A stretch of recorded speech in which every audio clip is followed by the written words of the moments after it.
Keep America fed. Visit oakleytransport.com or call them today at 1-877-8-TANKER. That's 1-877-8-TANKER.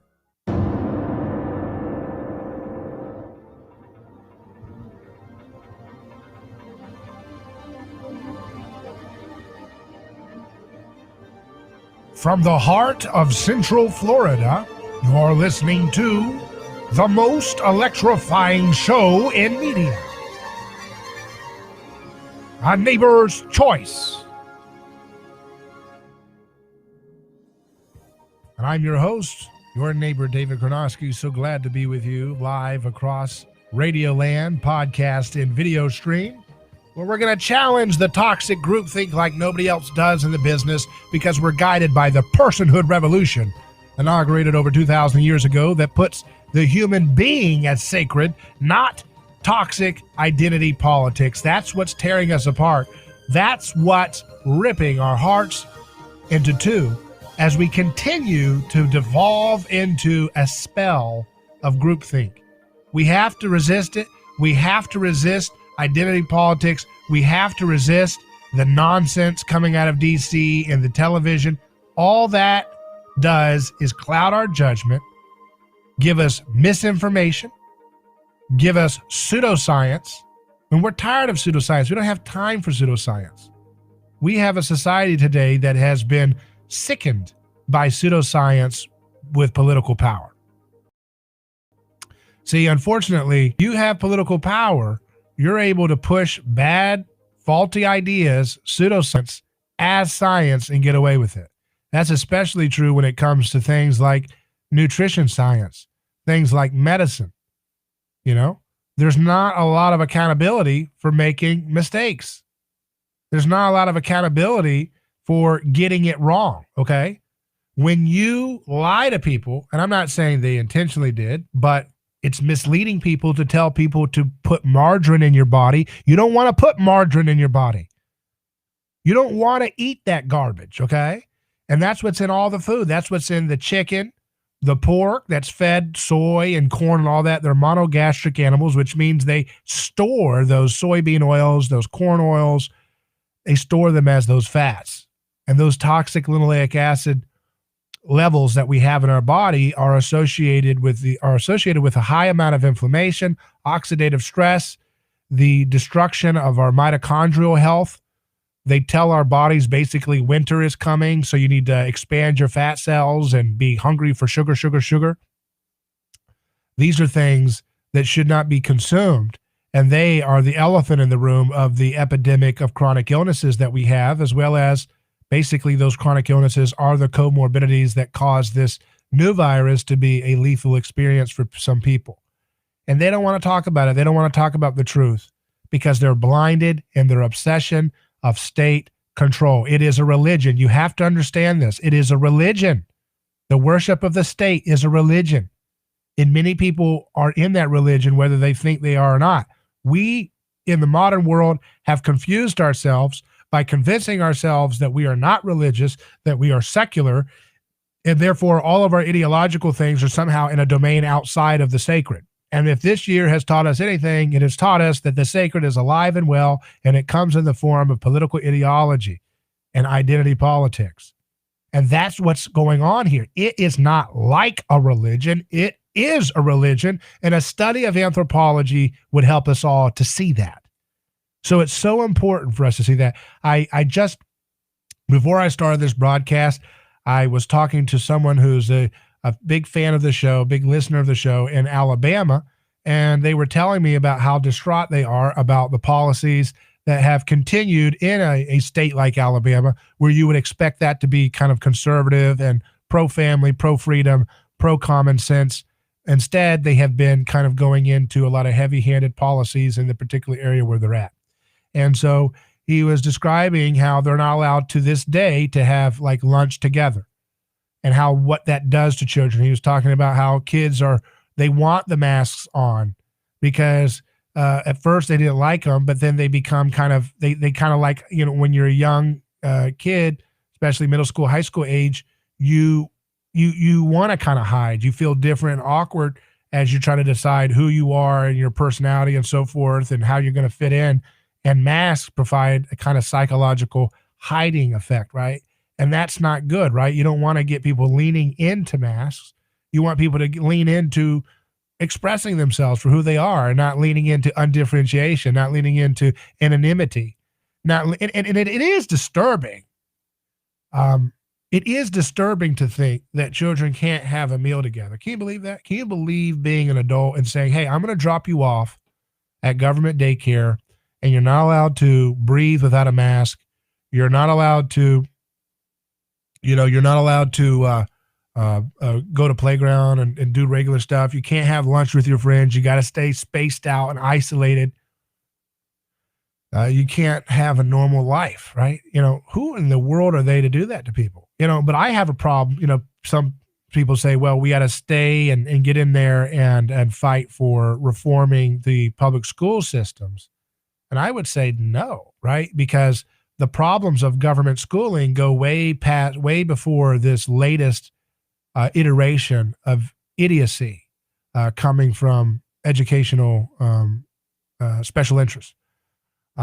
It goes back, the idea that you have to raise your hand to use the restroom, the idea that you have to have a buzzer or a bell every 50 minutes, like some kind of Pavlovian thing. This is where this stuff comes from. Behavioralism, treating people like amorphous blobs of humanity. You get 50 minutes to learn each subject like a cookie cutter education. Buzzer rings. Get up, move. You can't spend 2 hours, right? You can't spend 3 hours, right? Uh-oh. What if you like a subject matter and you want to hear a particular subject for 3 hours, right? You can't spend that time in government school because you get a cookie cutter education, you get a MIC education, and that means cookie cutter, one size fits all education for everybody. That's not education. That's schooling. That's government garbage. That's not education. Just like government tells you to go ahead and eat your goop and eat your soybean oil fried foods and stuff like that, right? And just because they tell you to stay away from, red meat, they want you to replace that with plant goop, seed oils, all this stuff. That's not nutrition. And government education is not education, right? Just because they say something is doesn't mean that's what's good for you. And that's what people are having to learn right now. It's not enough to just say, oh, I'll stay in public schools and make sure that they can get into, getting into repealing the mask stuff and the social distancing and the isolation chambers of government schooling. That's not enough. How about repeal every aspect about it? How about repeal the idea that education should be a monopoly that's funded by force? If at the heart, here's what's so important, if at the heart of an institution is preemptive violence, then the whole rotten thing is going to be rotten from the heart, right? And so if the foundation of something like education is preemptive violence, where you have to be paid no matter whether, you have to pay into the system, whether you get to use it or not, whether you like it or not, you are a captured customer by force. When that's at the heart of something, it will rot its core all the time. There is no ability to reform something that fundamentally is based on preemptive violence. You have to understand this. That's why it's so important to wean your family off as fast as you can out of the government school system, get them into private school, homeschool, co-op school, micro school, whatever school, not fake education. We are tired of fake news and we're tired of fake education. We're tired of it. We don't want it. It's disgusting. It stinks. It robs kids of their freedom. It robs kids of their potential. That doesn't mean there isn't, you always have to put the disclaimer in because we've been so conditioned by state-submitted media, right? Oh, yes, of course, there are wonderful people in government schools. Wonderful teachers, wonderful, yes. And we know that, obviously. That's not what's being challenged here. That's not what's being challenged here. What is being challenged is the lie that has been there since the dawn of time, that it is okay that one man die than the whole nation to perish. That is a lie. And that's at the heart of government schooling. That is the religion of government schools. It is better that one man die than the whole nation perish, meaning it's better that one child have lunch isolated on the stairs away from their friends than the whole nation perish if big pharmaceutical doesn't have exactly what they want. Who is perishing to let kids have their freedom? Who is even perishing? The very foundational myth of it all is ridiculous and stupid. Kids have not been eating decades of single-payer nutrition. Kids have not been eating decades of seed oils subsidized by their government. So they don't have the level of comorbidities that cause this virus to be a deadly thing, by and large. Some do because they've been eating the chicken McNuggets, all that stuff, and so they have such a high level of it that they're already expressing diabetes, courtesy of the United States federal government. Thank you, Uncle Sam. You're so fantastic at everything you get into. No, you're not. It's stupid, it's stinky, it's dumb. We are tired of living on that low resolution level where we are told what to do, what to think, what to eat, and none of it works. So you cannot reform government schooling. You must get out of it. You must leave those places as fast as you possibly can and never return. They are failed institutions, fake education. I don't go to CNN to learn about the world. I don't go to a government school to learn about the world either. Why would I? That would be a waste of time unless you want to have, you want to see what not to do. You got to raise your hand to let a government agent tell you to go to the bathroom. Give me a break. You got to have 50 minutes with a buzzer. Bzzz. You got to have that toxic seed oil food for lunch. God bless America. We don't want that stuff. We're tired of that stuff. God have mercy on a nation that cannot see the error of its ways when it's slapping it right in the face over and over again. And that error is lying to ourselves that it's okay if might makes right. It's okay to do might makes right. It's never okay to do might makes right. It's never okay. It's never okay to cede authority to monopolies. They get to take your money. That's why they don't want to do work. That's why they want to stay on Zoom for the rest of their life, these school teachers. They want to take your money, and they get to take your money. And they're entitled to it because they think that they have a right to own your labor. Whether you work, whatever you do, they feel like they're entitled to a piece of your labor, and they will do daycare services for you, but they don't want to do any work to do it. So they'll stay in Zoom, they'll stay on there, they'll go watch their Netflix shows, whatever they have to do. They're going to do what is convenient for them because you have the faulty premise of a monopoly of education. You get rid of that and you get rid of the problem. Not the whole problem overnight. It's a cultural thing that has to go with it, but that's the fundamental core issue here. Do we believe that we are free, or do we believe that we exist to serve monopolies? Monopolies like soda, monopolies like garbage education, monopolies like garbage media. Do you serve monopolies? Is that what you wake up every day? Every day you wake up just to serve monopolies? Is that what you want to do? You exist to extract your labor for their benefit. Is that what you do? To have your labor exploited for monopolies? Is that what you do? No, of course you don't. You're a human being. You're a dignified human being. You love yourself and you love your family.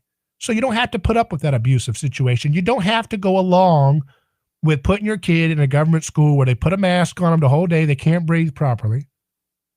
I mean, thank God I live in a place like Florida. We don't wear a mask over here because we are civilized over here. We understand that if you're elderly, put a mask on and stay out of the way. Don't go, if you're elderly, stay the hell out of New York City and LA and places where they hate concerns for science. They don't want to have protections for elderly over there. They bus the COVID people into the nursing homes with that's what they do in New York. That's what their genius scientific brilliance gives them. They feed you, they spoon that margarine, that seed oil right into your mouth as you go to a nursing home. They just spoon in that nasty margarine back over and over and over. That goop stinks. And they make you just eat that sludge. And that stuff does a number to your body, and we're sick and tired of it. We're going to breathe in the fresh air of freedom. We're going to enjoy our lives. We're going to take care of our communities. We're going to love our neighbors as ourselves, and we're not going to allow these failed old institutions continue to hold us back. I'm David Gronowski. You're listening to A Neighbor's Choice. We'll return with more news, and Detective John Baeza will come up soon. You don't want to hear what you won't want to miss what he has to say. It's always fantastic to hear from Detective John Baeza, a true detective. Back in just a second.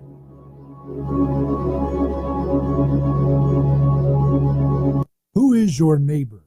Dave and Wally are team drivers for Oakley Transport. One day, they came across a very serious accident on the highway.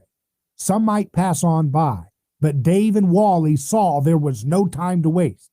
They jumped into action and saved two people's lives with moments to spare. That's the kind of courageous love we need more of today. It reflects the respected culture Oakley Transport develops with their driving professionals. CDLA licensed drivers. Join Oakley Transport today for a rewarding career. Visit oakleytransport.com.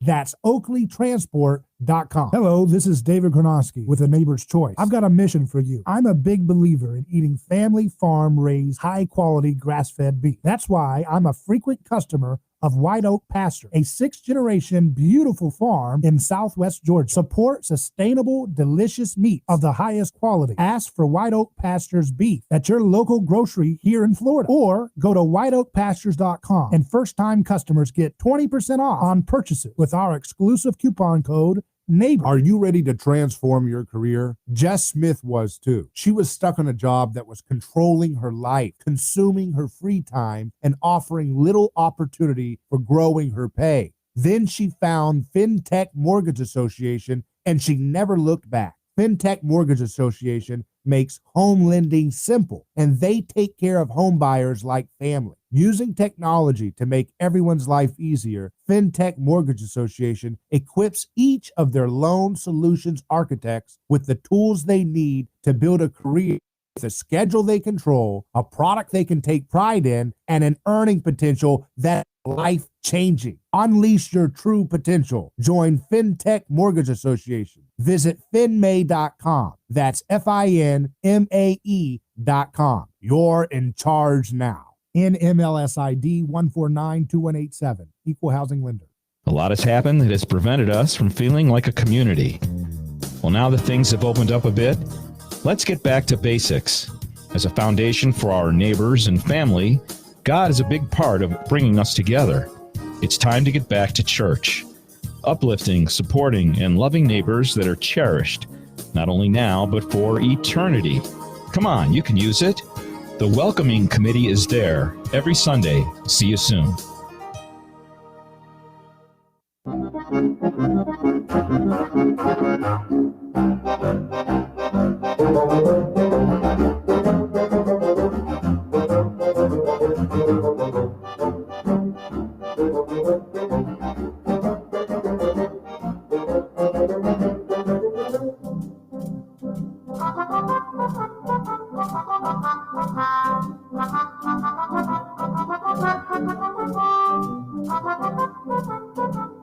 Welcome back to A Neighbor's Choice. I'm David Gronowski here. We're live on radio. You can drop us a comment on YouTube or Facebook. We have several here. Benathon says, I love the mold bug conversation that David had. That was referring to my discussion with Curtis Yarvin. And another says, yeah, that was one of the best mold bug conversations I've heard. And another says, don't miss David's conversation on the Liberty Lockdown podcast, episode 64, epic. And speaking of that, we'll have Clint from Liberty Lockdown come on the show here shortly. You don't want to miss that. It's going to be fun talking to him. He is fired up about liberty, and he's fired up about the message of nonviolence and creativity. And so, yeah, you won't want to miss that out, miss on that. I do want to look at some of these stories here that are circulating in the news. James O'Keefe III has been permanently banned from Twitter.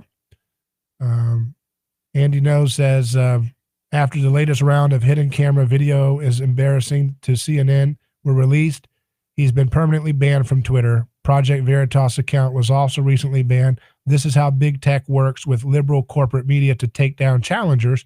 James O'Keefe and Project Veritas did more than anyone in exposing how corporate legacy media are unethical, biased, smear merchants, and liars. For that, both have been permanently banned from Twitter. And so that's what they do. They collude together as a cartel. The left said, oh, we hate corporations. No, they don't. They love corporations. They depend on corporations. They wouldn't have any of their stuff if they didn't have all these giant corporations. And these giant corporations wouldn't be so giant if it wasn't for the interventionist state that props them up and gives them so much power. So it all kind of goes hand in hand together, doesn't it? It all kind of goes hand in hand together. They lie, as we talked about. The Daily Beast says U.S. intel walks back claim that Russians put bounties on American troops. We said it was a lie when it happened. Isn't that sad that things are so predictably lied about that you just, you see a story and then you automatically know it's probably a lie? I mean, they're just so consistently wrong on everything that it's just breathtaking that people are still gullible enough to believe almost anything that they say. That's just a shrinking amount of people who are believing in what's being told by the fake news media. I thought Glenn Greenwald said it very well. I shared this from him on Twitter.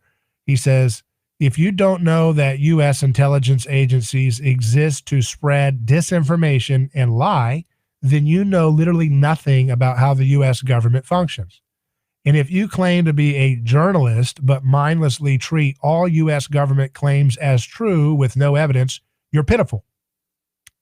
Now, that's more libertarian than a lot of libertarians. You notice that? That's pretty good. I like that statement there because it's beyond libertarian. It's more important than that. What he's getting at is wisdom, okay? If you have wisdom, you can navigate these times and keep your head going, right? You can keep your sanity. If you get lost up in the emotionalism and the nonsense and the special interests that sell you corn syrup soda.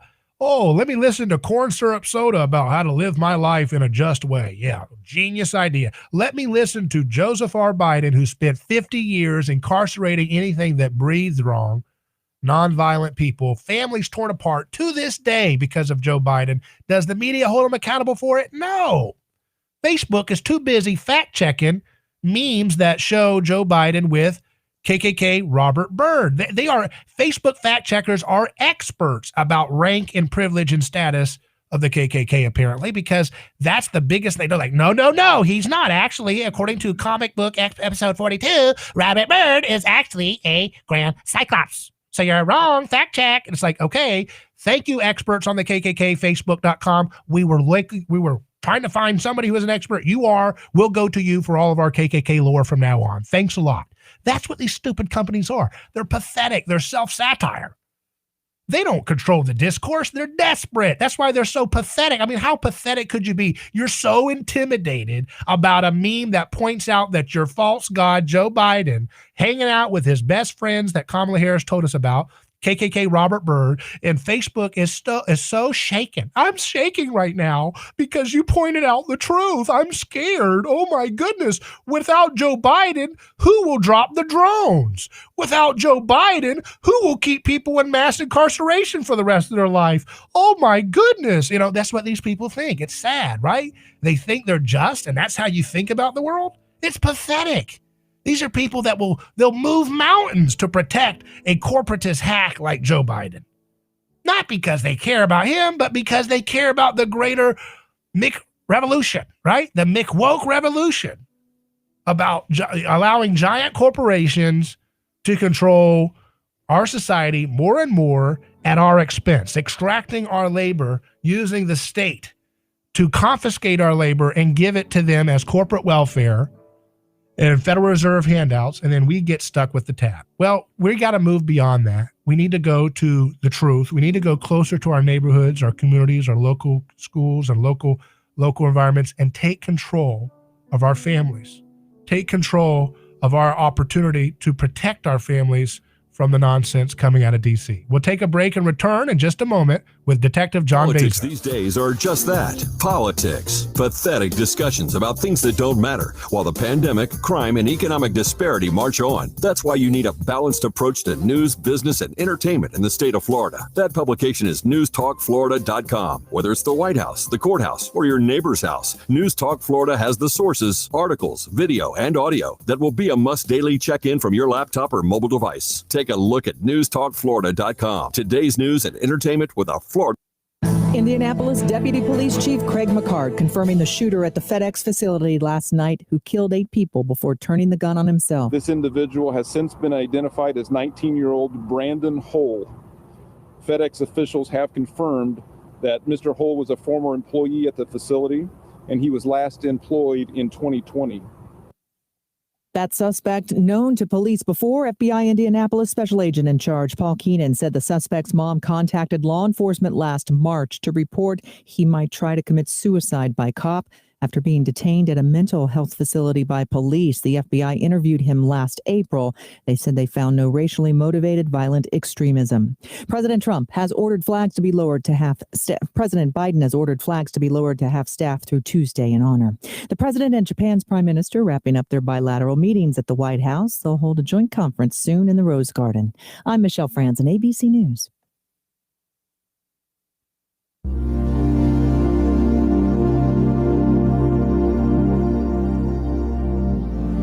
Did you see that state media journalist from ABC? She's still got Trump on the mind. Did you just hear that?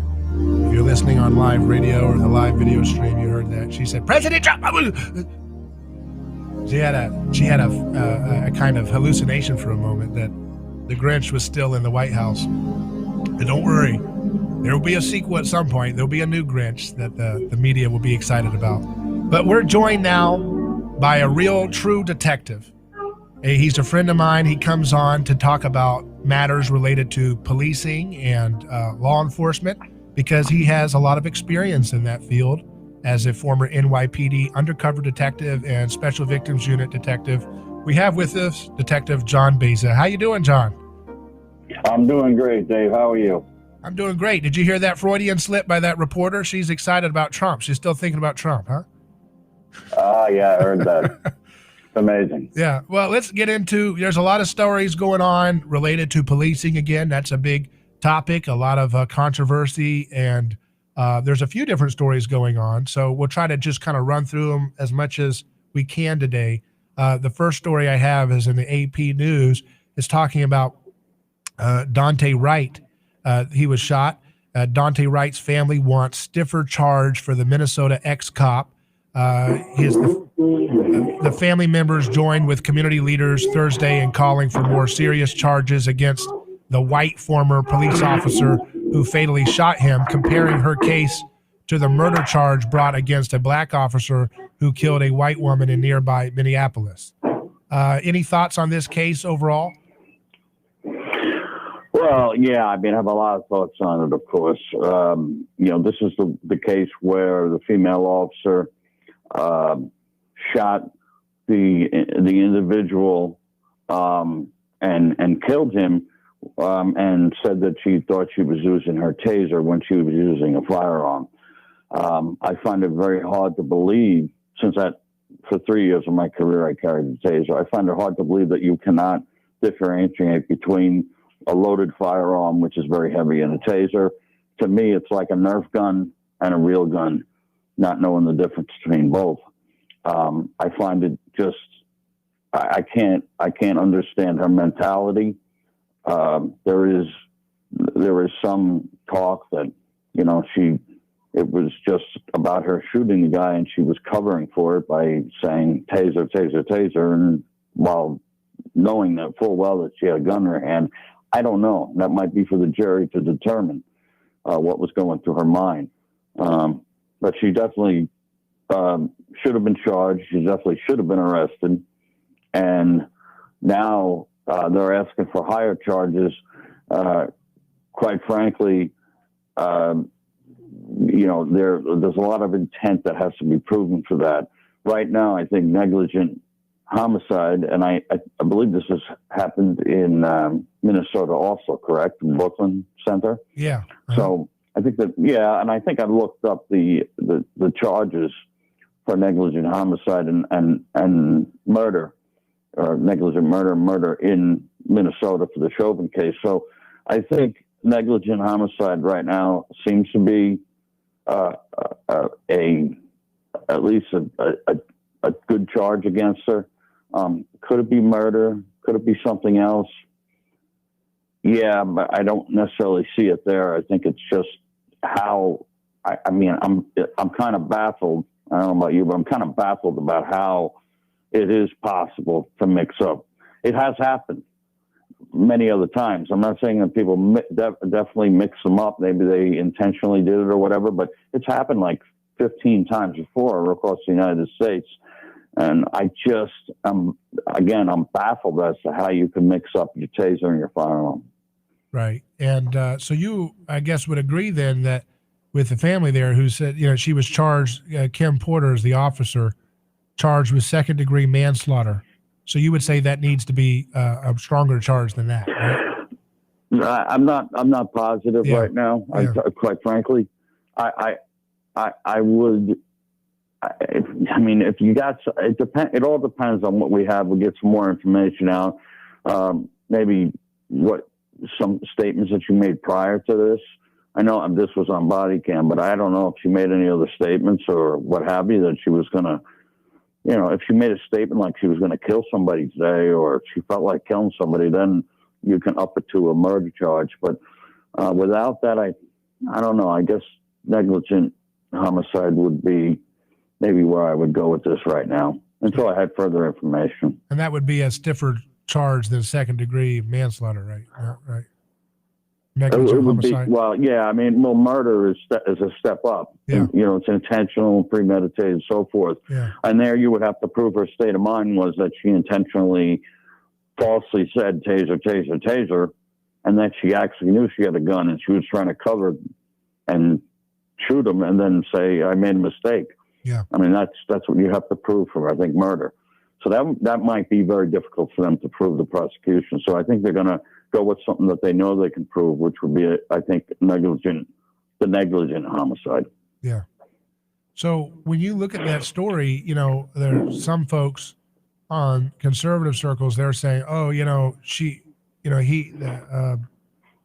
this is a situation where the person had warrants for their arrest, and therefore, what just respond to that line of thought there. That okay, right? I understand that line. I've seen that line of thought before, but that has nothing at all at this point to do with the fact that she took out her gun and shot him. Right. If somebody is wanted for something or has a warrant out for him, you're not allowed to go up and shoot him. Right. There has to be, you should forget about his background. I don't care if the guy's been in jail for life for murder or not life, but for 20 years for murder, and he gets out. The problem, the issue is he might not be such a nice guy, but at that point and that moment in time, you have to have it threatened against you and then to use it against the individual. And in this case, they didn't have that. And in this case, she used deadly lethal force against this guy. And, quite like I said, I can't figure out for the world how she mixed up the taser and the gun and yelled taser while looking at her gun. I mean, you can see a body camera. You obviously not her eyeball viewpoint, but you know that she knows her gun is out there. Yeah. What would you say what would be a bigger picture fix to stop these things from happening? I mean, obviously we've talked about this on a lot of different angles, but you know what? I read a story recently about a chief in North Carolina. I think it was Fayetteville, North Carolina, and he's retired from there now, or he's left there. But he started a program where the police, they would only stop people for reckless driving, speeding, and DWI, those type of offenses, not expired tag, not something on the rear view mirror that's hanging there like an air freshener or something like that, not for equipment violations. And what happened was the use of force rate went down tremendously. The complaints against police went down tremendously because they were spending so much time stopping people for these equipment violations and stuff, and they were fishing. But also at the same time, speeding arrests went up, DWI arrests went up. So he kind of proved by having his force just enforce those reckless driving ones that are like somebody's very very much in danger at that time. That you could lower this rate and this risk that you're going to have with the police stopping somebody and getting involved in something like this. And I think I agree with that sentiment to that chief. A lot of cops probably wouldn't, but I agree with it. I think you spend more time. I think they say it's 80,000 hours of police hours in a year, and all those hours you could be out doing police work. You'd be arresting people who have warrants for violent crimes. You could be doing a lot of things. Right. So I think that's how you address that. I can't say it's perfect, but I think it works to reduce it. Yeah, you can only imagine if we got rid of all these victimless crime laws on the books, how many lives would be saved, right? How many people, both police officers and passerbys, plus people who are being arrested for these victimless crimes or dealt with, how many people's lives would still be here with us if we got our head straight about the morality of nonviolent crime laws, Right, I agreed. And one name that comes to mind immediately is Eric Garner in Staten Island, New York, in New York City. Clearly, he was selling Lucy cigarettes. Cigarettes in New York have the tax on them. They're regulated heavily. And this is what the police were sent out to do. I mean, it's ridiculous to me that it wouldn't have never come to that if you didn't have that ridiculous law. Not excusing any police officer or anything. I'm just saying, right. Nip it in the bud where it's coming from. As Barney Fife used to say, nip it in the bud. Right. Yeah. Well, when you have the option of deadly force, to me, you shouldn't be employing that unless there's a violent situation that requires that option to be on the table. But when you have someone, okay, so you're stopping him because he has an expired tag. Okay. So he, that to me, John, I think it's ironic that we have people in conservative circles who are saying, oh my goodness, I'm concerned about a health passport, but yet they don't even think about how ironic it is that they're defending the idea that it's appropriate for police to stop people for expired. I mean, obviously that's the law. I'm not blaming the police officers that carry out the law. I'm saying the law itself, like you said, we need to stop pulling people over for these minuscule things, right? Yeah, we do. And the police, I read this somewhere, so it's not my own quote, but I like the quote. And I saw somewhere that the police have to stop treating every car stop, every stop of a vehicle, as if it's a commando raid. Right. I mean, this is what I'm seeing, and this is what does go on in the police departments nowadays, because they're so militarized that every stop. I mean, there was a lieutenant in the active lieutenant in the Army, right? That was stopped in, I think it was Virginia. I mean, and it was horrific, the stop. It was ridiculous. It was because he couldn't see his tag, which was, he had it up on his car, and it was tinted window. They couldn't see it. And it exploded into something that didn't need to happen. Yeah, I'm looking at this story happening in Chicago about Adam Toledo, the 13-year-old boy. On March 29th, a police officer, this is in BuzzFeed, shot the boy to death in an alley in Chicago's Little Village neighborhood after a foot pursuit. Officers were responding to a call of shots fired when they chased Toledo and a 21-year-old Reuben Roman, who officials said fired the initial gunshots that brought police to the area. As one officer tackled Roman, another ordered Toledo to stop, but the boy kept running. Prosecutors said Saturday during a court hearing for Roman, who is now facing child endangerment and weapons charges. Toledo then paused, and the officer ordered him to show his hands. Footage from the body camera worn by the officer who fatally shot Toledo shows the cop running or after him, yelling, "Stop, stop right, blinking now. Hands, show me your blinking hands. Drop it, the officer yells, according to the video. 2 seconds after the officer orders him to raise his hands, the boy can be seen with his hands raised as the officer fires one round, causing Toledo to fall backward to the ground at an opening along a fence.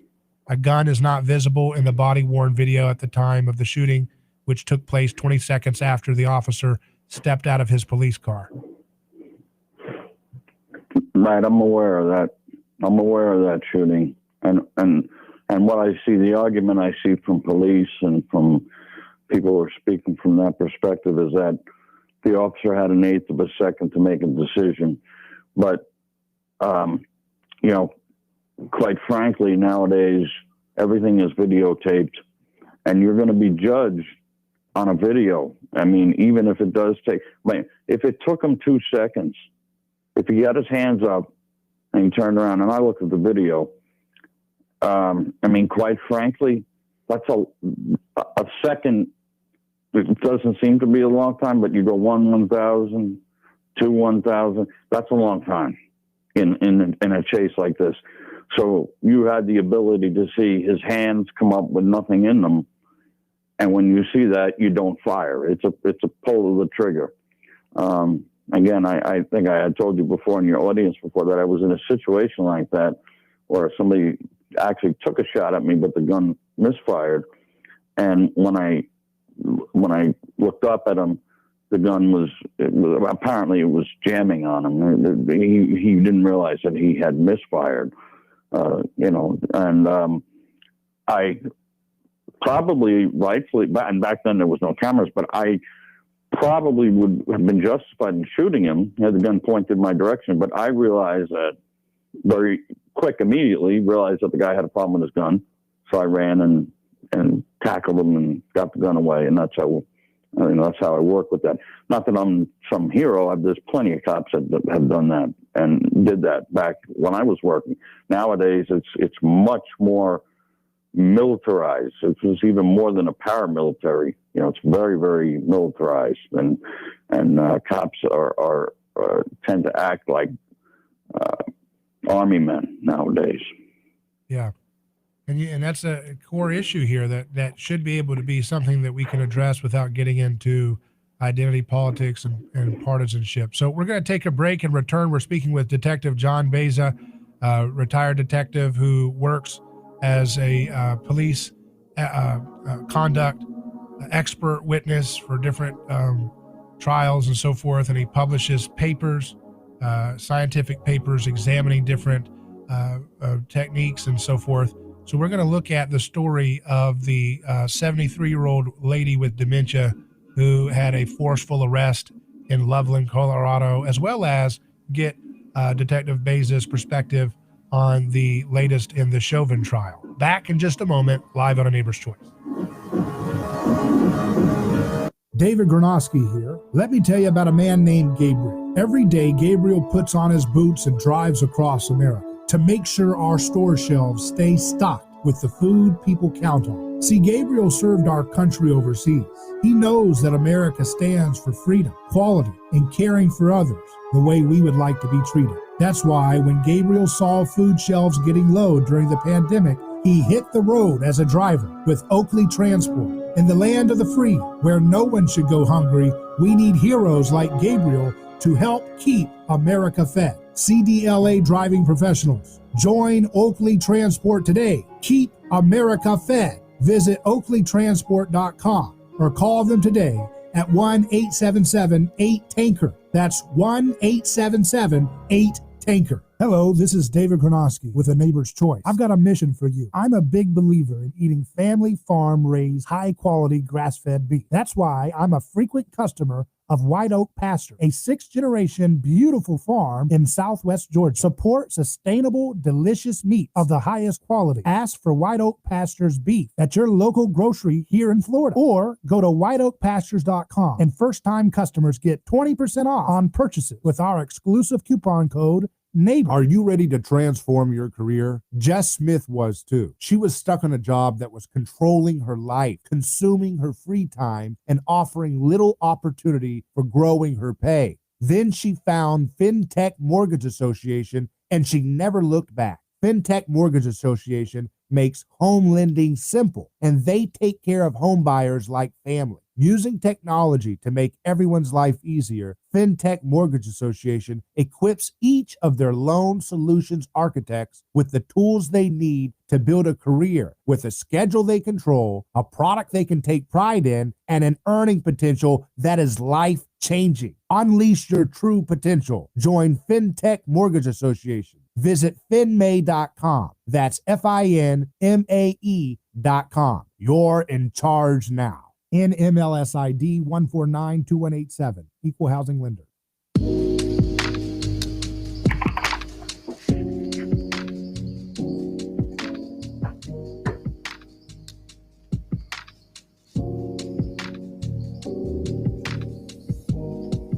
Neighbor's Choice returns. I'm David Gronowski here.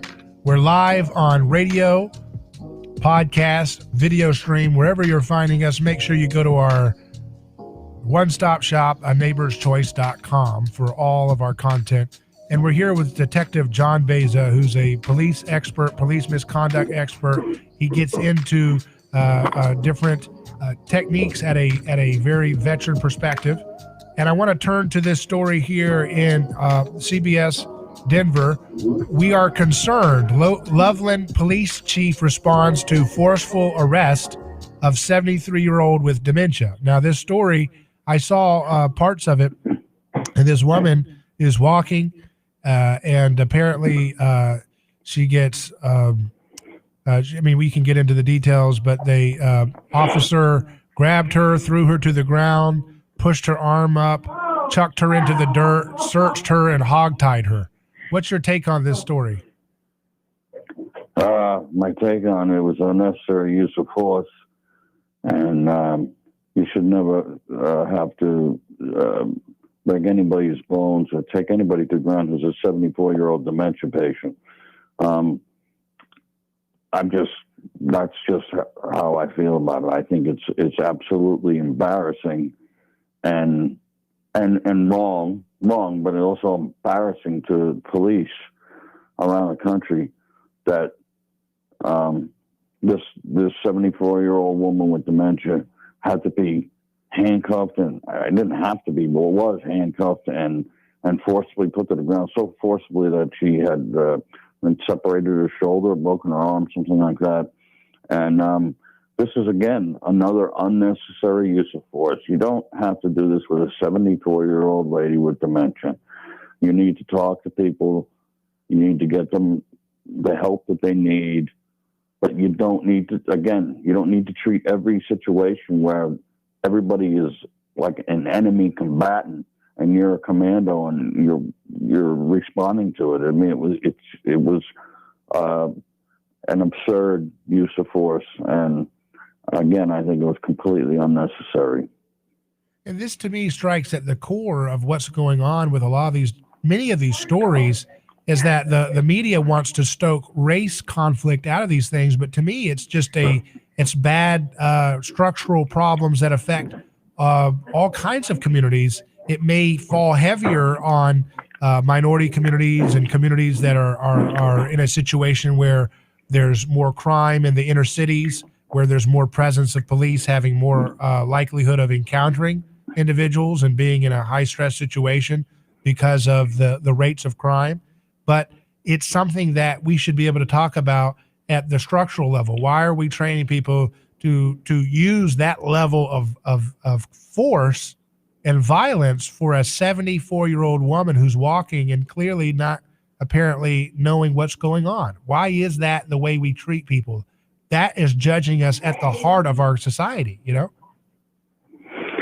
Yeah, I don't understand it either. I do think that the militarism, as I keep saying, has really changed the way police departments train, and the way that they go out there every day and do their job. It has become, whether you're white, black, Hispanic, Asian, if you're stopped and you're in a vehicle, you become an enemy combatant now to the police.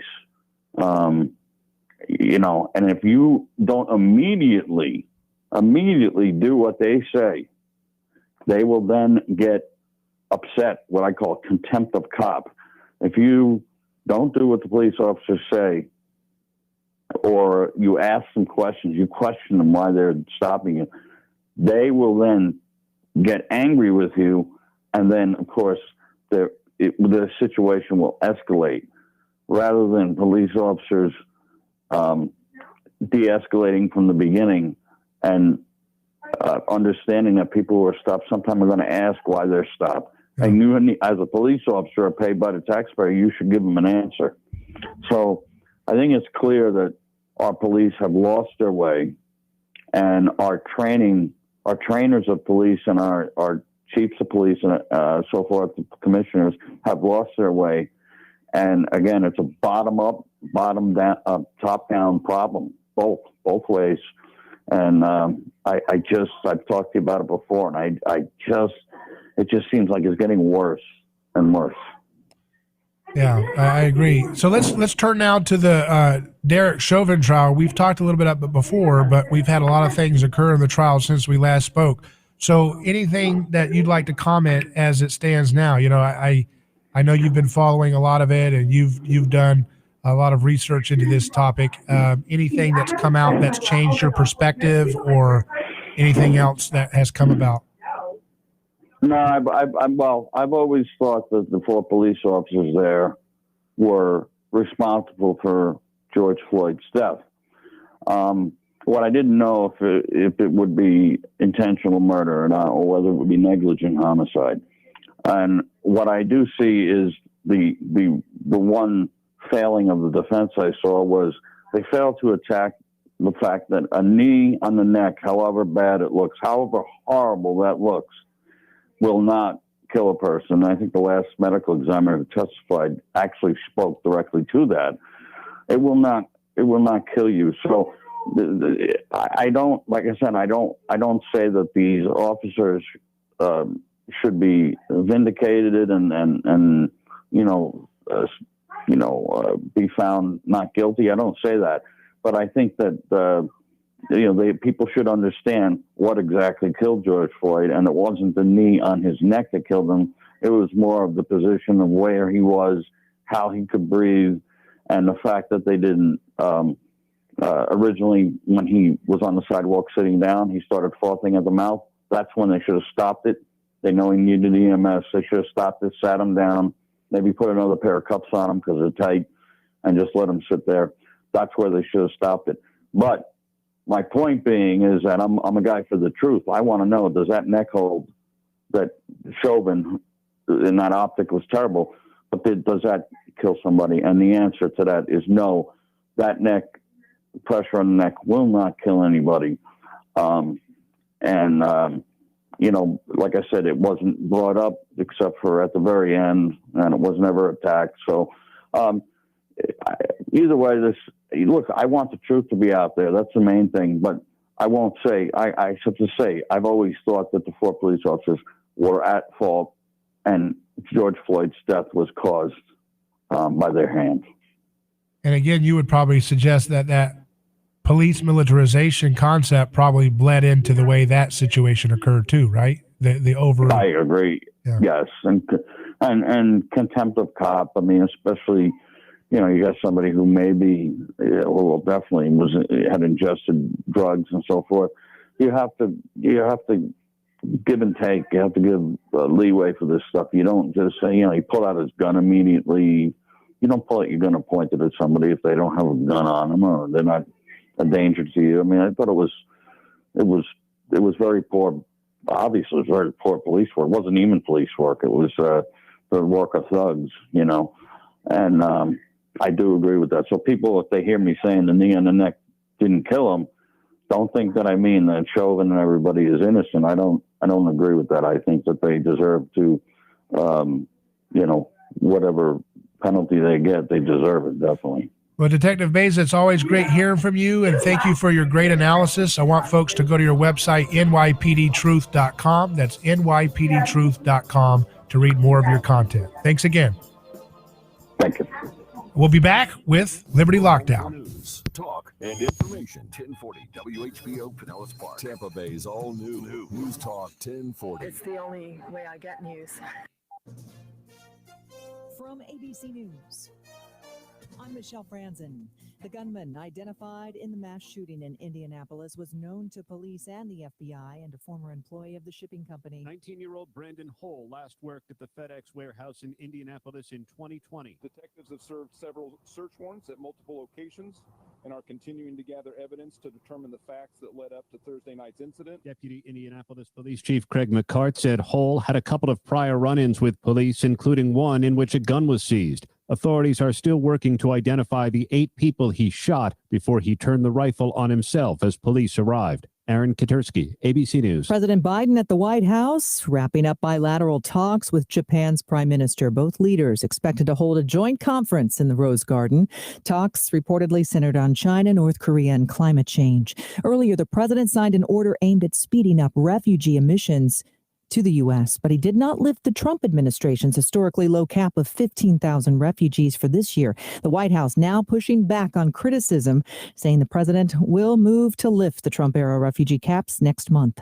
Top health officials sounding the alarm that as coronavirus cases rise across the country again. As the number of new COVID-19 cases in the U.S. approaches 70,000 per day, Surgeon General Vivek Murthy has Clint, this warning. you ready for the show? I'm most concerned about the numbers which are most on my mind. Awesome. Hey, you don't even need your video camera. Health officials say so if you want to turn that off, you're all good. UK variant is contributing to a rise in new infections, hospitalizations, and deaths, with the national daily average of COVID deaths up nearly 11% in the past week.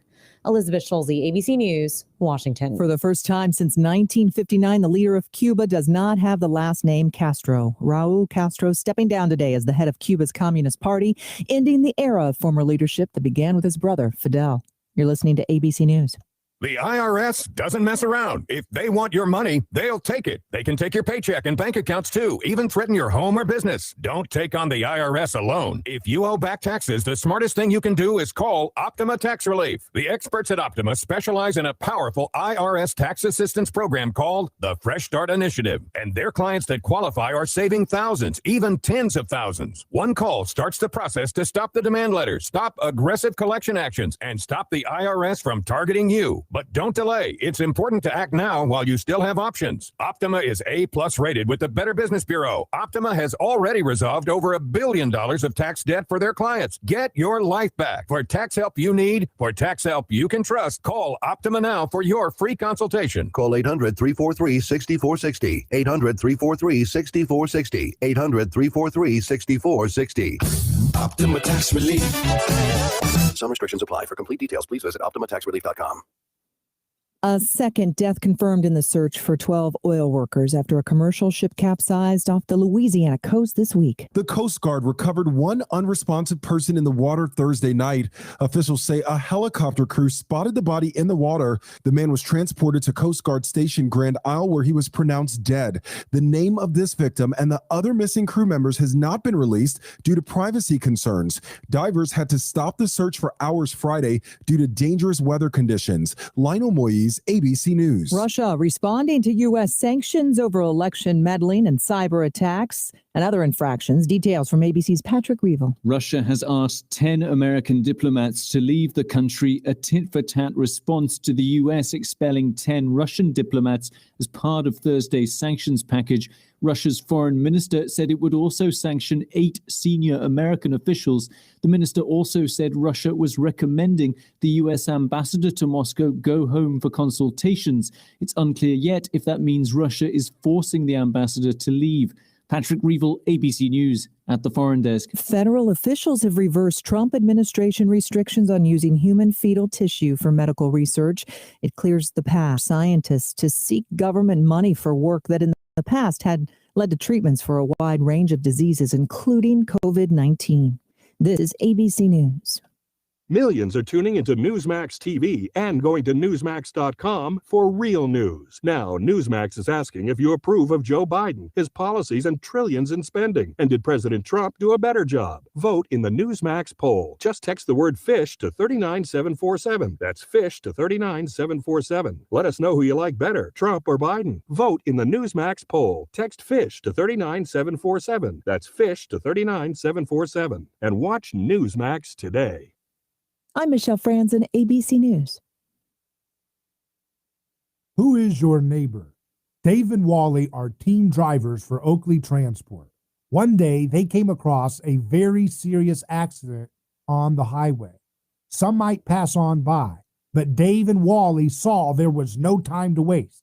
They jumped into action and saved two people's lives with moments to spare. That's the kind of courageous love we need more of today. It reflects the respected culture Oakley Transport develops with their driving professionals. CDLA licensed drivers. Join Oakley Transport today for a rewarding career. Visit oakleytransport.com. That's oakleytransport.com.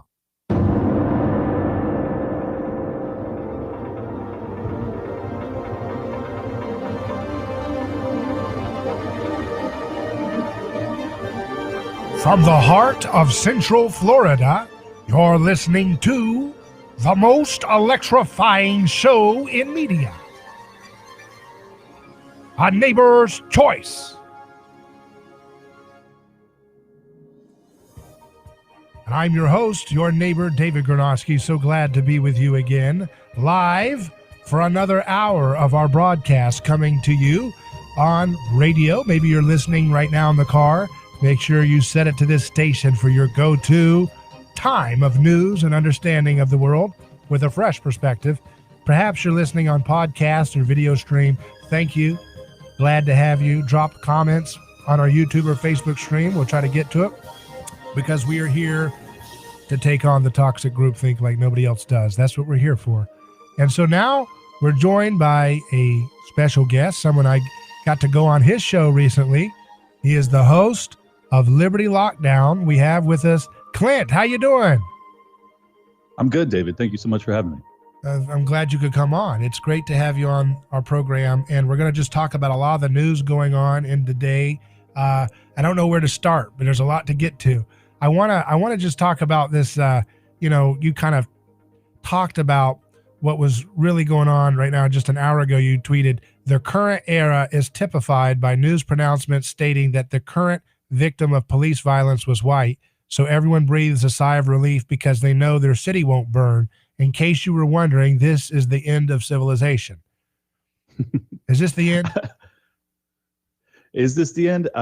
It sure has all the hallmarks of it. I mean, the divides within this country where if there is police violence that is reckless and dangerous and the victim of it is a minority, you see tremendous pushback from the community. And if it's a white person, you get a pronouncement from the news media in that area saying, everybody relax. It was a white guy. Nothing to see here. As opposed to remembering our humanity in all of this and remembering that we are all one people. And I just feel that, based off of the ties that bind this country, if we can't maintain a level of sympathy and concern for our fellow man, regardless of race, we're in tremendous trouble. Yeah, we just had Detective John Baeza on, who was the former head of security for Rand Paul and Ron Paul's presidential campaign, and he also worked as an undercover narcotics detective before he realized the frivolity of the drug war and got into Special Victims Unit.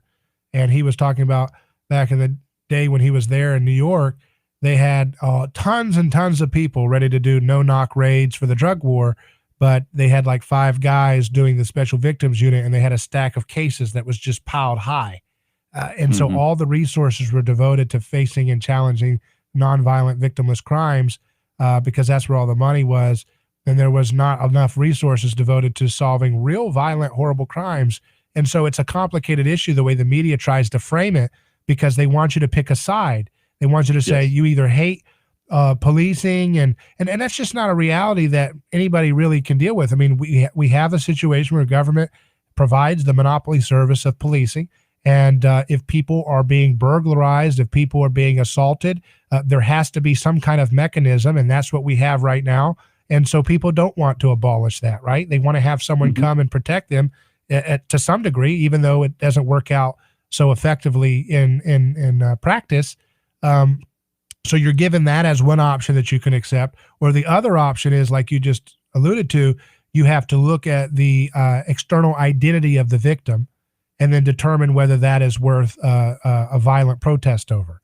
And that's a sad shrunken state of moral decency that we're at, you know? It is indeed. And my biggest concern is that as we have these pushes to defund the police, you also have a push for gun bans.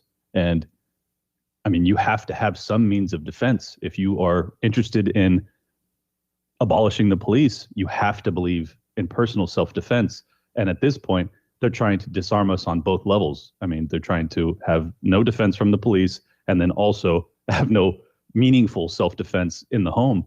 And those two items paired together, I mean, it just results in absolute tyranny. I mean, you're going to have people completely incapable of defending themselves, and those that opt to do that, to defend themselves and not to rely on the police, are now under threat from the government itself. So I don't know how this plays out, but it's, as I said, I really believe that these are the ingredients that lead towards the downfall of civilizations. And as someone who loves this country, I would like to see some effort to turn back that tide. And at this point, it's a full court press from politicians and the media and everybody else.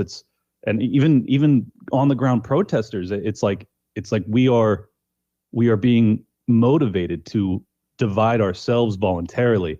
And I'm just sitting here like, I love you all. Can we show each other love and concern and stop being at each other's throats over this nonsense? And I don't know how we're going to do it, man. Yeah.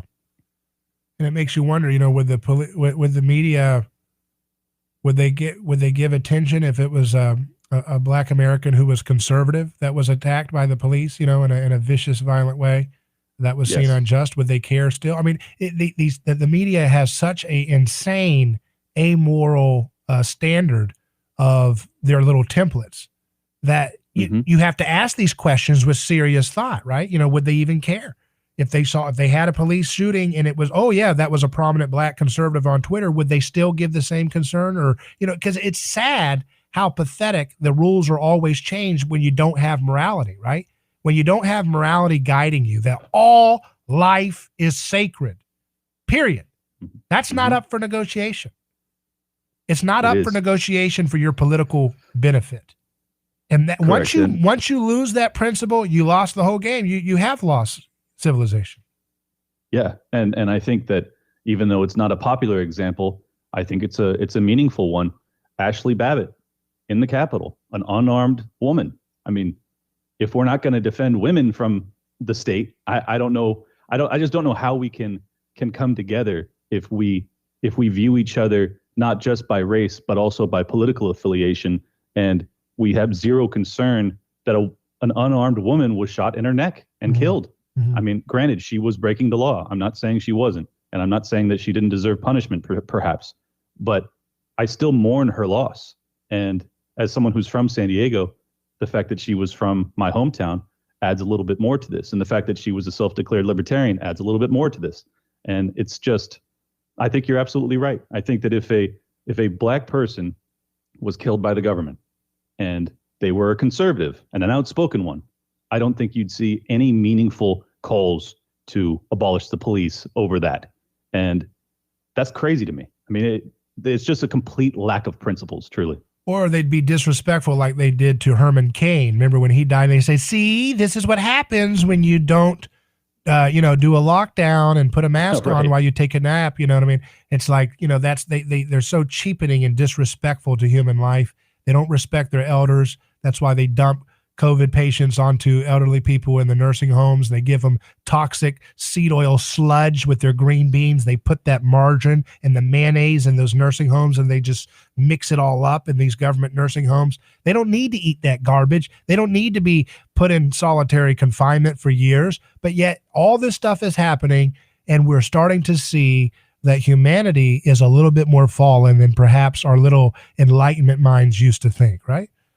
Indeed. Yeah. I mean, if you're going to sacrifice the elderly for the young, which is essentially what we've done, but then we are also, on top of that, under the government purview, we are sacrificing the elderly too by mismanagement of the lockdown protocols and having basically unwell or sick people be put into nursing homes in many states. Mm-hmm. So on both fronts, I mean, and it's natural if you're willing to sacrifice the young in a civilization to protect those that are weak or infirmed or elderly, you're going to sow social discord because the youth still want to be free.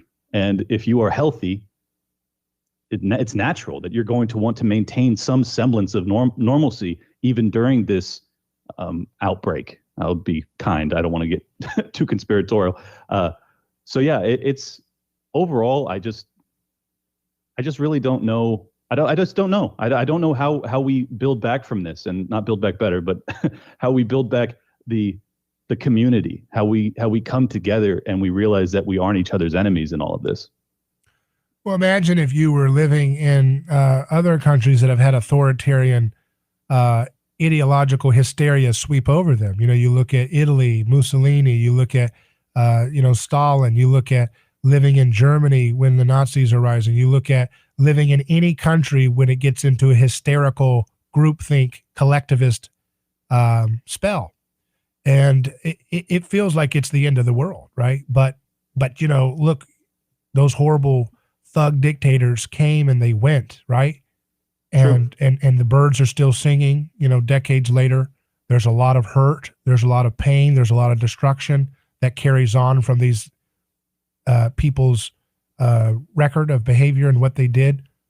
But they come and go. And in America and the West may be an epicenter of a hysterical fit of madness as we descend more into a collectivist mindset for the moment.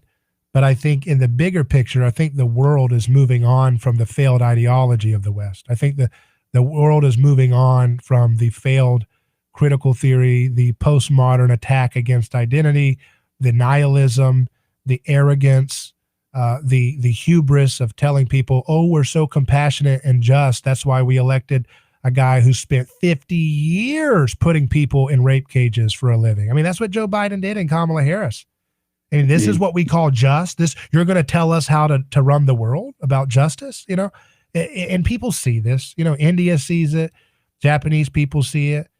China, I'm talking about countries all over the world. They see it and they say, what a sad, declining, pathetic joke that these ideologues in D.C. are, you know, and they laugh. And it feels like when we're living in it, the decline of these decadent empires, it feels like, oh my goodness, the whole world's ending. But the broader world is saying, thank God that ideology is on its way out. Maybe something good can come in the future in America, you know? That's true. And that's the hopeful way of looking at it. As someone who's living through it, my concern is the day-to-day in the next few years as we, you know, through fits and starts, we work our way through this collapse of an empire, which is what I believe we are experiencing. And it's not that I'm pessimistic long-term. I completely agree with you. I do not think this will be the end of humanity per se.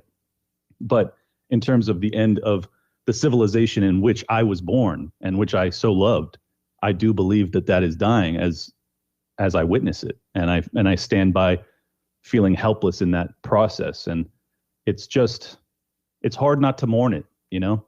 Yeah. It's like, ultimately, I agree with you. We can still, even in this darkness, we will find light and we will find love and we will find each other. But it's going to be a very rough period before we get to the other side. And I'm just trying to maintain faith and strength through all of this. So we're going to continue to expand on that note, look at some more news and the headlines today with Clint from Liberty Lockdown, the podcast. You can find it at all podcast platforms or YouTube. Just search for Liberty Lockdown, and we'll continue live with our guest when we return. Hello,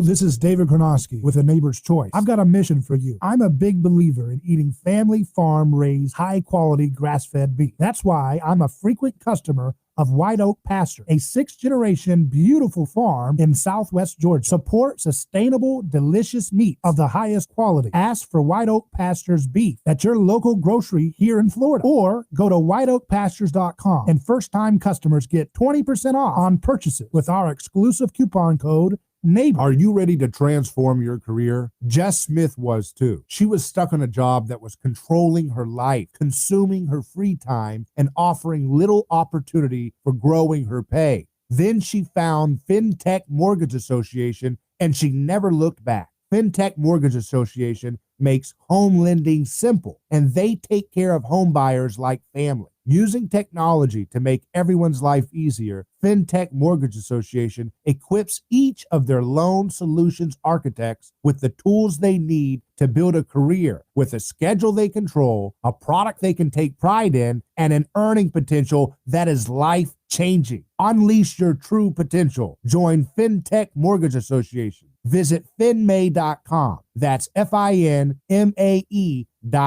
You're in charge now. NMLS ID 1492187, Equal Housing Lender. A lawsuit is not something that anyone looks forward to. It's a stressful process. There are attorneys in Tampa Bay that keep clients well informed, creating less stress. That law firm is Catania. Personal injury law is defended with full disclosure. There is no guessing game. If it's an auto accident, medical malpractice, nursing home negligence, unsafe working conditions, or motorcycle accidents, the law firm of Catania will handle the process worry-free from start to finish. Many victims don't realize they have a claim for the loss until they talk to Catania. They only represent private individuals and treat every case as if it's going to trial. Putting families first is more than just a slogan. It's their way of practicing law. It's a commitment to you. Remember, they don't get paid if you don't get paid. So go to Catania.com. Over 28 years in practice. Catania, personal injury, auto, and motorcycle accident attorneys. Catania, putting families first. Office Tampa. Not attorney spokeswoman.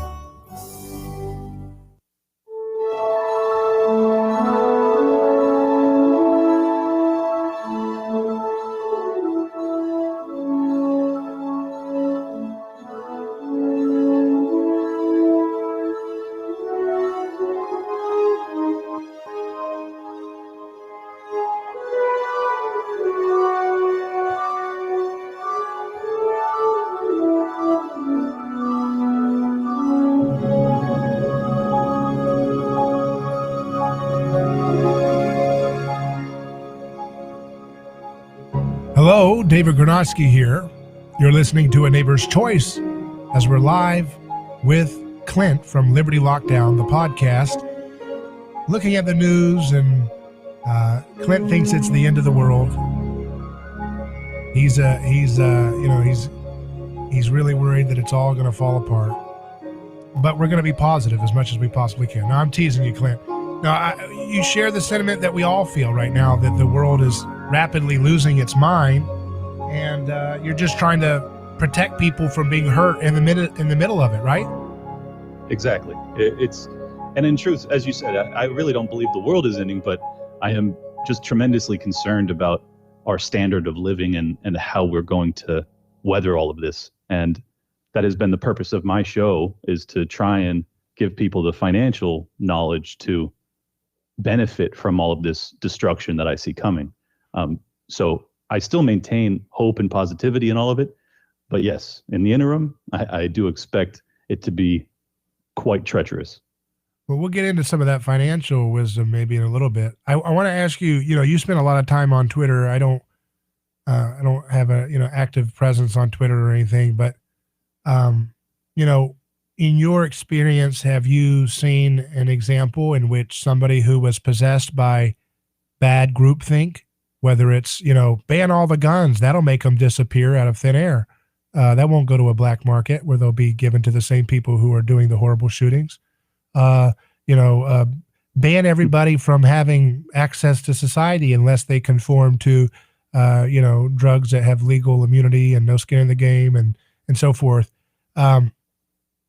have you, or the wokeism, McWokeism, where it's all about, just talking about surface level stuff while you look to people like John Brennan for human rights and so forth. This insanity. Have you been able to work with anybody in real time on Twitter and see them come in owned by groupthink and then see them slowly kind of say, hey, you know what? I think I understand what you're saying, Clint. Certainly. It's rare. I'd be lying if I said it wasn't, but there are occasions where I will post something provocative and have someone who's what I would describe as a woke warrior come in assuming tribalism, assuming that because, say, I oppose the vaccine mandates, that they believe immediately that I must be a Trump supporter or MAGA or something like that. And as I explain the logic and the principles behind my belief system, I can sway them from this tribalistic groupthink type mentality.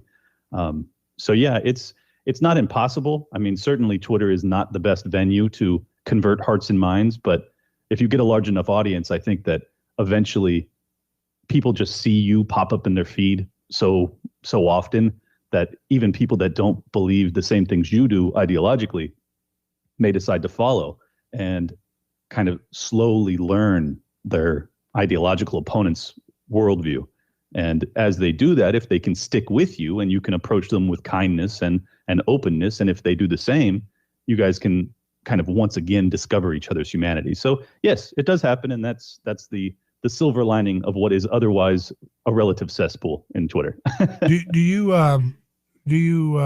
have you had more success in real life conversations with people who are in the TV party groupthink? Oh, infinitely. Yeah. And what does that in look real like? life? What seems to be the breakthrough? Do you have any? I mean, you don't have to have a specific story or something, but what seems to be the breakthrough moment where you see the scales fall off of people's eyes and they say, oh, okay, I understand what you're saying. Now, wait a second. We're not enemies here.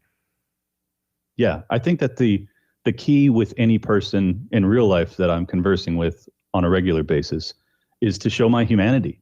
And because they know me, it's a lot easier. They know that I'm not some evil, racist, warmongering psychopath. So I don't have to dissuade them from a whole bunch of preconceived notions. So we start from a closer place together anyways. And then if they view it from a tribal, in my experience, it's because I strongly oppose the neo-progressive side of politics, which would, in my opinion, would be Joe Biden and Kamala Harris. I have many friends that still voted that direction. And because they've started to listen to my show or because they've been friends of mine for many years and they've talked to me about politics periodically, we can discuss some topics. And I think when they realize that our hearts are actually in the same place, like I want to end the incarceration of all Americans. Their focus happens to be just on the fact that we have so many Black and brown people that are in prison. My argument is that as the alleged freest country on earth, we shouldn't have 25% of the total incarcerated population of the planet. And when they start to realize that perhaps I've actually thought about these things even more deeply than they have, and perhaps if I actually show them that I genuinely care as much as they do, how can they still hate you?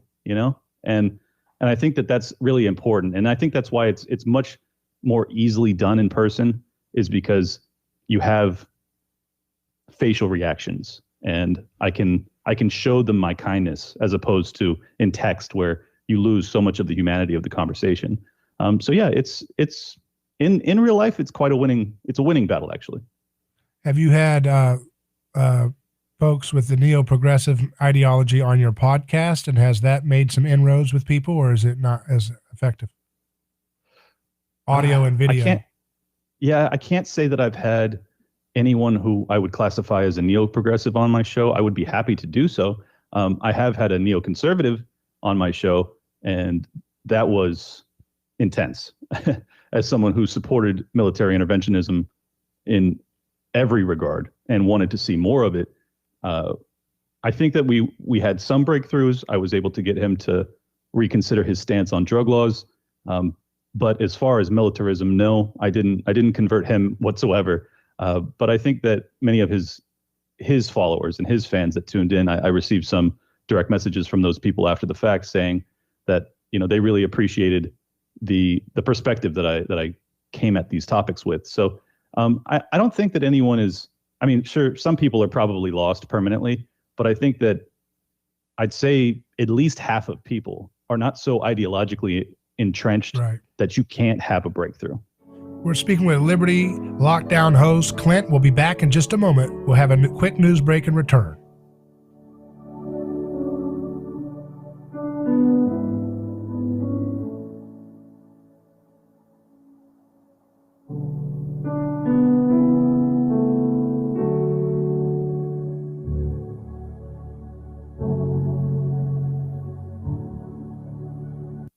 There is all kinds of lunacy going on. The madness of 2020. Weekdays 11 to 2. I'm just so fed up with these Democrats. It's unbelievable. Get it straight from Chris Plant. They're so hypocritical. It makes me sick. It's the Chris Plant Show. This has just got me going on. And the left is waging war against the police in the United States. Telling it like it is. You should be thanked profusely for getting to the point. You're a voice of reason in the sea of idiots. The Chris Plant Show. Weekdays 11 to 2. News Talk 1040 WHPO.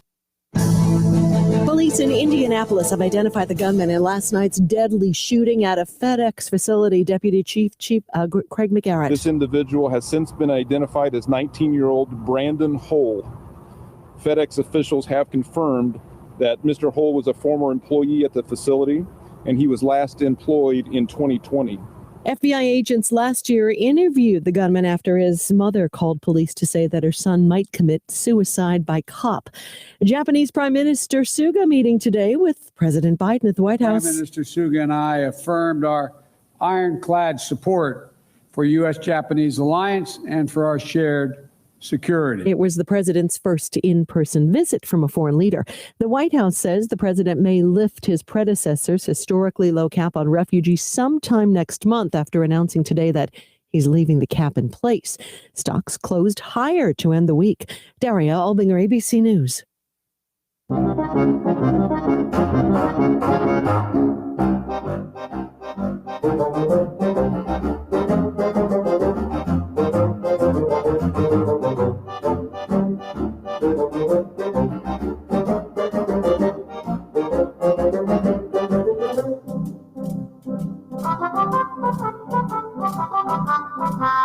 Welcome back to A Neighbor's Choice Radio.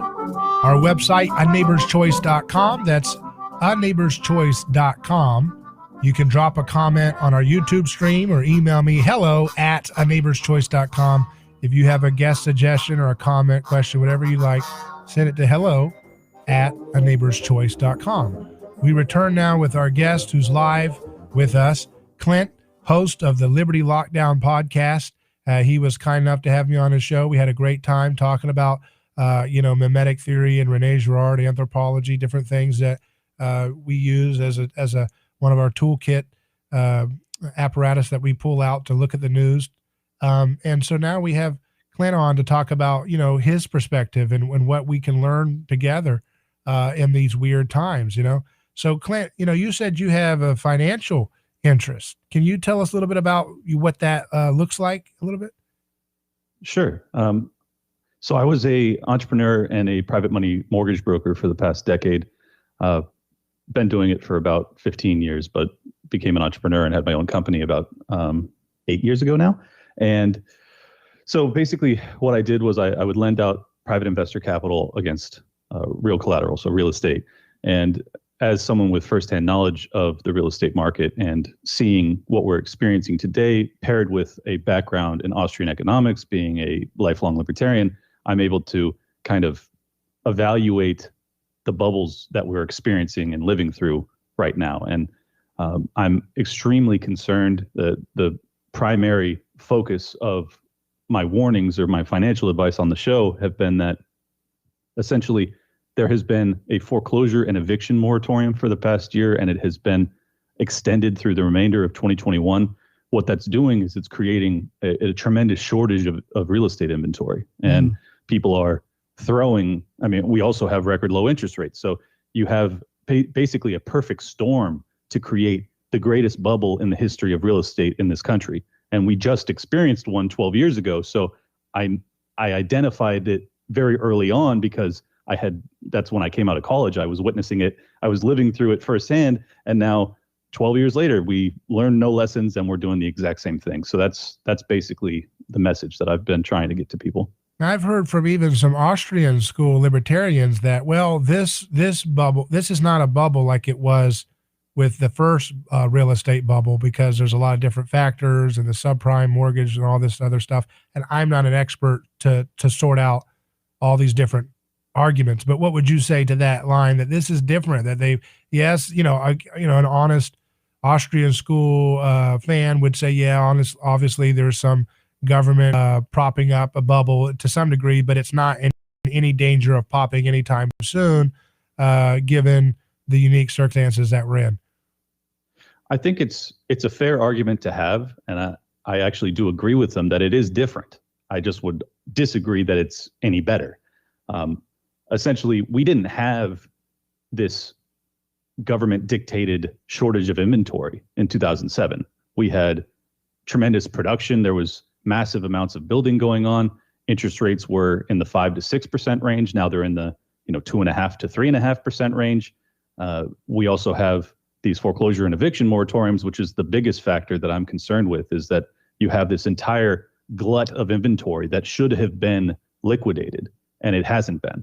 And whenever they turn back on that faucet and you allow foreclosures and evictions to occur again, which I assume we have to, or else our banking system is very much in jeopardy, I think that you're going to experience a very similar, if not more precipitous collapse than we saw in 08-09. So I understand that because they have, it's an interesting argument because the Austrians shouldn't believe that government regulations have solved the underwriting issues, which were largely the driving factors between the 07 to 08 run up and collapse. Mm-hmm. But I think it's nonsensical. I mean, to believe that, all of a sudden we had Dodd-Frank and things like that, and the underwriters are all good people now, and we're not having trillions of dollars in derivatives markets, and we're not over leveraged like as crazy as we've ever been. I just think it's a little naive, if I'm being honest. So that's kind of my prognosis, is that yes, it is different, but I don't think it's any better. And a lot of our audience, because of the affiliates that we've had in Florida, and we're broadcasting live there, are in Florida. So what would you say to folks, in the unique case of Florida? Have you looked at that in terms of the real estate? Because we have a unique situation where people are fleeing other states in the north, New York and California and, other states, Michigan and all these places that have more insane lockdown measures. And they're coming over here, and they're, I think Sarasota which is one of the cities that we broadcast over, that they've become one of the most move-in cities in the country. Is that going to create a delay to the bubble popping in Florida real estate? Yes, I absolutely believe so. And as people always say, real estate is local. So my prognosis is a more broad-based analysis than it is specific. I think if you are in a red state that had a governorship that pushed back against lockdowns and mask mandates and things like that, and you have all of these, tens of thousands of people that are fleeing from blue states that were very harsh during lockdowns and very harsh towards their business practices, that are fleeing to these more free states, yes, they should be more. It should be a more sustainable increase in real estate values. And I think that places like Florida, places like Texas that are having massive population inflows should weather this far better. So I don't want to scare your audience too much. I think that if I were purchasing real estate, it would likely be in one of these more free states, because I exist in one of the least free states of California, and yet prices are skyrocketing. I am very interested in liquidating all of my assets. I would not give the same advice to someone in Florida, however. So what's it like in California right now where you're at? Give us a window into what that state looks like right now. Well, it started off very bad. So my perspective is, I guess, a little slanted because it was so harsh for so long that now that we've gotten back to the point of having restaurants that are open to some extent and having our beaches reopened and having more of the businesses that are functioning more normally. It feels closer to normal, but the fact that mask use is pervasive. You will still see people running on the street with masks. You still get looked at askance if you're not wearing a mask. It's just not an environment in which I feel comfortable. And as someone who's born and raised here, it's devastating, to feel as if I have to flee just to get back to normality is a really horrifying experience. And that paired with the fact that this real estate market is skyrocketing in a way I've never seen, it's just kind of a perfect time. So I will likely be your neighbor here shortly. Won't you be my neighbor? Please. Yeah, please. So the idea, it's a scary time to be in a failed state, and that's what California is, and all these other states, and they're going to try to, because they're power hungry, they don't want us to be allowed to kind of go our own way and have more autonomy at the state level. They want to use us as a crutch, right? That they can get totally wasted out of their mind, and they can just lean on states like Florida and other places to kind of take all the socialist insanity pain alongside with them. And we shouldn't have to put up with that. Our families deserve better than that. And we need to have the integrity and the confidence in ourselves to just say that, and don't even bristle, don't even get offended or hurt by anything they do, because at some point, when nobody speaks out about the obvious realities of where we're headed, then there's no excuse when things really tighten up to a point where you can't have much freedom or ability to dissent. Exactly. Yeah. And really the time to make noise was when the lockdowns were first announced. But the second best time is right now. Right. We need people that believe in freedom and liberty to be extremely vocal about it, because as of late, the only people that have dominated the conversation in this country have been those that are for tyranny and for lockdowns and for mask mandates and for, in my opinion, the complete loss of humanity. The complete loss of love for their fellow man. And I just think that if you believe in those principles, it's incumbent upon you to have some courage and to talk about it openly and to let people know that you will not go along with this, because ultimately, I don't think this ends until we have a tipping point, or at least a plurality of this country that is meaningfully pushing back. And I hope that shows like Your and Mine are inspiring people to do exactly that, because it's desperately needed. Yeah. When you see the conditions that we're in, let's have a thought experiment for a moment. Just, this is going to be weird, but maybe it'll help us think differently. What would happen if we could blink or something and open our eyes and there was a cancer cure and diabetes cure and all these other things that was too cheap to even need to patent, and we had started to really take a real fight to a lot of these chronic illnesses, which are ultimately the problem of this new virus. It's the comorbidities that cause people to have these cytokine storms that go out of whack and kill the person. But imagine a world where we had a lot of these big chronic illnesses and scary issues really on the run. We were starting to fight them off without requiring expensive insurance or government health care to solve. Imagine a world where we had energy too cheap to meter, that was decentralized, that people could run their house and their cars and so forth off the grid and so forth. Imagine a world where, hey, we even get our jetpacks that we always wanted, our anti-gravity flying cars and so forth. Imagine that world is in our lifetime right now. How would that affect the culture's appetite for the level of state involvement in their lives that we currently have? It's an interesting question, just simply because I think that a lot of the comforts of life are the reason that we are having this existential crisis, where you're having people that are given money to not produce anything. And I believe that there is a tremendous amount of personal value that comes from serving others. And when you have had that ripped away from you, either by government mandate or simple economic factors because of the lockdown, where your employer decided, okay, we can't have you anymore, and now you're on unemployment and you're receiving money that is enough to live, not well, but I just think that the reason that we are looking for all of these invisible enemies, be it white supremacist racism, or be it the COVID, or be it the war on terror, even, where these are somewhat real threats, but they're just way overblown, is a part of the dynamic that we're experiencing today, is that we are just, our lives got a little too easy. And I think that as sad as it is to say, if we were existing in that future you're describing, where we had free energy and we had free medicines that cured all that ails, I think we would find other reasons to fight.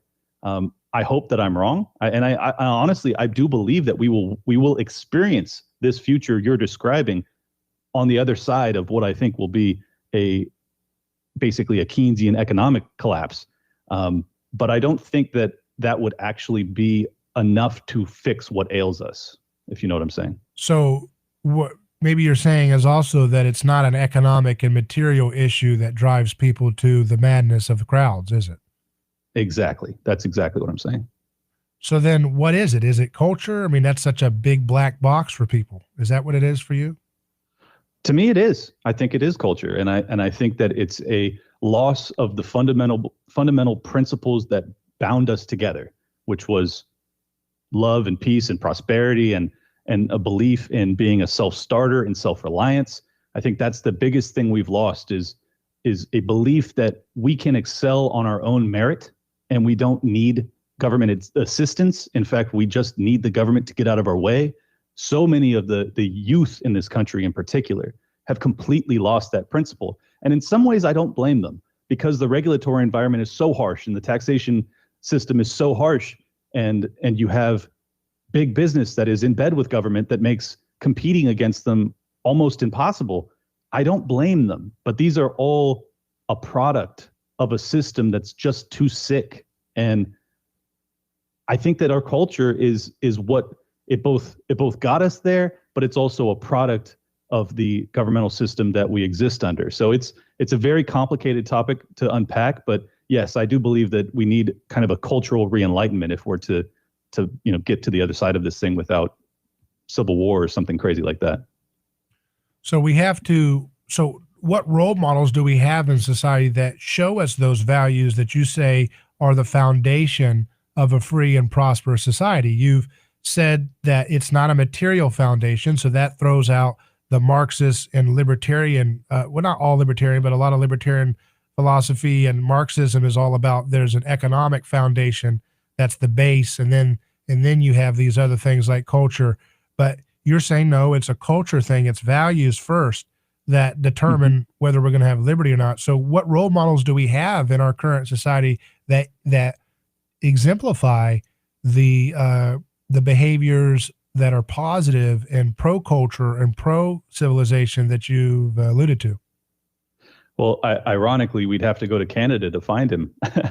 I believe that Jordan Peterson is actually a tremendous example of that. He's an entrepreneur. He's a deep thinker. He's a philosopher. He's really embraced self-reliance, but also has done many lectures on religion and morality. I think that is the reason he has been both loved and completely vilified. And I think that that's a really good sign of what I'm describing. Why is he hated? I mean, he's not saying anything really evil. He's talking about having self-responsibility and making your bed. I mean, he's like the dad to, young men that didn't have one, essentially.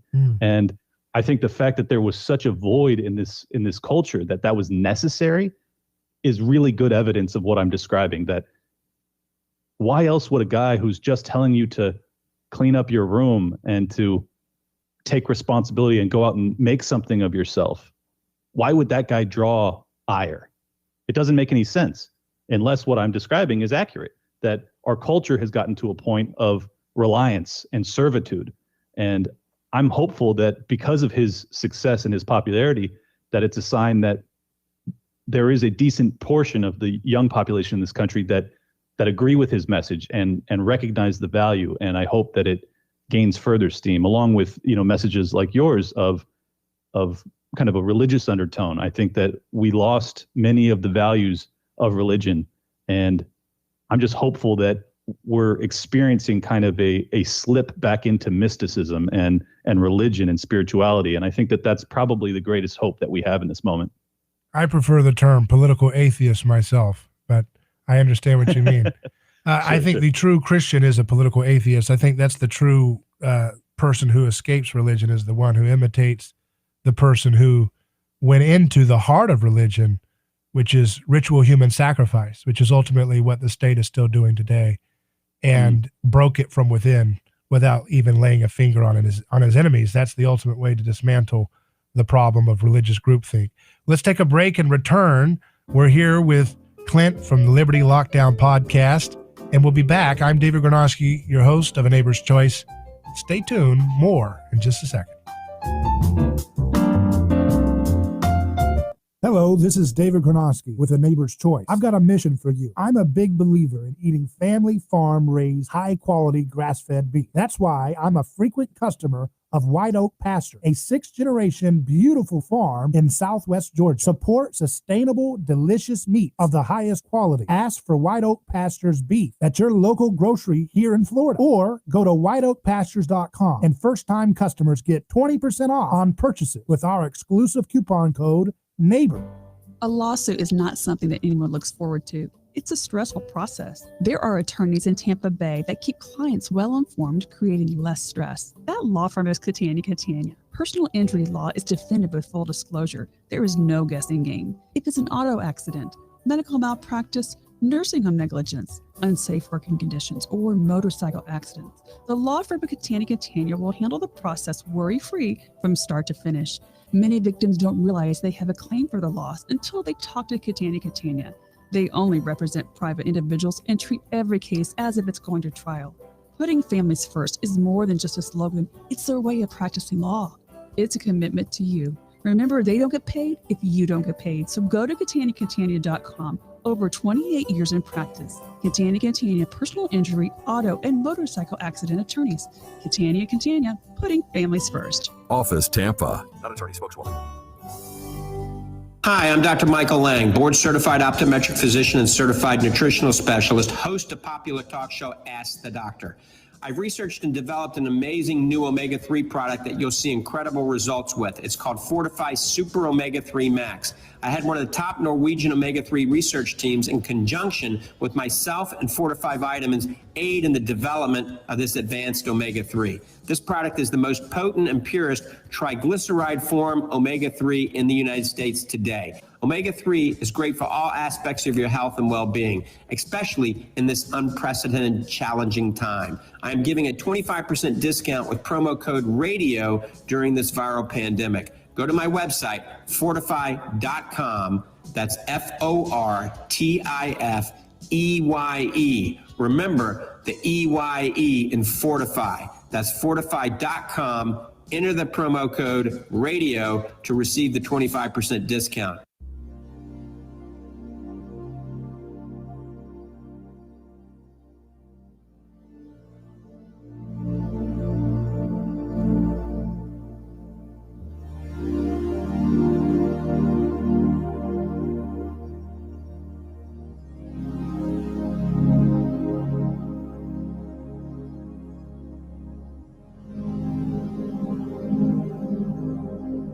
Welcome back to A Neighbor's Choice. I'm your host, David Gornowski, here with Clint, of the host of the Liberty Lockdown podcast, talking about the news of the time and looking at the fundamental problems that we face as a culture, how we can move towards a better direction.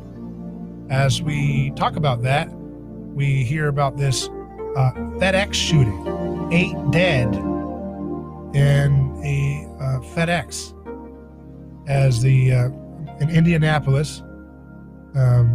And his 19-year-old Brandon Scott Hull, who authorities said was questioned last year by the FBI. So, Clint, what do you think about this epidemic of shootings that have started up again, you know?